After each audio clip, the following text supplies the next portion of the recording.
മാനസികമായ അസ്വസ്ഥതകൾ വരിക, സാമ്പത്തികമായിട്ടാണെങ്കിലും ഇത്തിരി ബുദ്ധിമുട്ടുകളൊക്കെ വരുന്ന ഒരു സമയമാണ് ഈ ജൂൺ മാസം 1-ാം തീയതി മുതൽ വരുന്നത്. ഒരു വർഷക്കാലാണ് നമുക്ക് വ്യാഴം കർക്കിടകത്തിൽ നിൽക്കുകയും ചെയ്യാം. അപ്പൊ അതുകൊണ്ട് തന്നെ പക്ഷെ ശനീശ്വരൻ ഇവർക്ക് നല്ലതാണ്. ശനി 11-ലാണ് നിൽക്കുന്നത്. 11-ലെ ശനി എപ്പോഴും ലാഭത്തെ നമുക്ക് ചെയ്തു തരും, എപ്പോഴും ലാഭമാണ് തരുന്നത്. അപ്പൊ അതുകൊണ്ട് തന്നെ നമ്മൾ വ്യാഴനെ നന്നായി പ്രീതിപ്പെടുത്താം. വ്യാഴത്തിന് എന്താണോ നമുക്ക് അസ്വസ്ഥതകൾ ഉണ്ടാവാതിരിക്കാനും, വ്യാഴം എന്ന് പറഞ്ഞിട്ടുണ്ടെങ്കിൽ വിഷ്ണു ക്ഷേത്രത്തിൽ പോവാ, പറ്റത്തക്ക വഴിപാടുകൾ ചെയ്യുക, പുതിയൊരു കാര്യത്തിലേക്ക് നമ്മൾ ഇറങ്ങി പുറപ്പെടുമ്പോൾ വിഷ്ണു പ്രീതിക്ക് വേണ്ടിയിട്ടുള്ള കാര്യങ്ങൾ നമുക്ക് നെയ്വിളക്കാണ് കൂടുതൽ കത്തിക്കുക. അങ്ങനെയൊക്കെ ചെയ്തിട്ട് നമുക്ക് മുന്നോട്ട് പോകുമ്പോൾ ഈ ഒരു വർഷം വളരെ സൂക്ഷിച്ച് രോഗങ്ങളൊക്കെ വരുത്തിക്കൂട്ടും.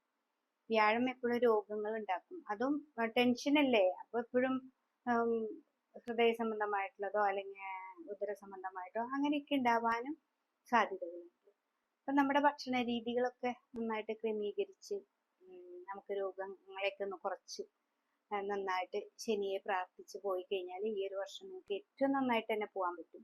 ശനിയാണ് നമുക്ക് ഏറ്റവും നന്നായിട്ട് നല്ല ഭാവത്തിൽ നിൽക്കുന്നത്. ശനി തരുന്ന നല്ല ഫലങ്ങൾ ഒരിക്കലും കുറയില്ല. ശനിയാണെങ്കിൽ മീനൻ രാശിയിലാണ്, അത് വ്യാഴത്തിന്റെ ക്ഷേത്രത്തിലുമാണ്. ശനീശ്വരൻ അതുകൊണ്ടാണ് പ്രാർത്ഥിക്കാൻ പറയുന്നത്. അപ്പോൾ വ്യാഴം നമുക്ക് ഇവിടെ മറഞ്ഞു നിന്നതാണെങ്കിലും ശനിയെ നന്നായിട്ട് ഭജിച്ച് ശനിക്ക് വേണ്ടി, ശനിയുടെ പ്രീതിക്ക് വേണ്ടി നമുക്ക് ശിവക്ഷേത്രത്തിൽ പോവാം. ശനീശ്വരനെ നവഗ്രഹങ്ങളിലെ ശനിക്കും വ്യാഴത്തിനും പട്ടും പൂജയൊക്കെ കൊടുത്ത് മുന്നോട്ട് പോവുകയാണെങ്കിൽ ഈ നക്ഷത്രക്കാർക്ക് വലിയ പ്രതിസന്ധി ഒന്നും ഇല്ലാതെ മുന്നോട്ട് പോകാനായിട്ട് സാധിക്കും. അപ്പൊ കുടുംബത്തിൽ കലഹമൊന്നും ഇല്ലാതെയും മനസ്സിന് ടെൻഷനൊന്നും ഇല്ലാതെ പെണ്ണുങ്ങൾക്കും നന്നായിട്ട് ടെൻഷനാണ്. അതുപോലെ തന്നെ കുട്ടികളിലും ഒക്കെ വരുന്ന മാറ്റങ്ങൾ ഈ കർക്കിടക രാശിയിലേക്ക് വരുന്നത്. വ്യാഴം ഏറ്റവും നല്ല സ്ഥാനമാണ് കർക്കിടകം. എങ്കിലും ഇടവൻ രാശിക്കാർ വളരെയധികം സൂക്ഷിച്ച് മുന്നോട്ട് പോവാം. ഈ പറയുന്ന വഴിപാടുകളൊക്കെ ചെയ്യാം.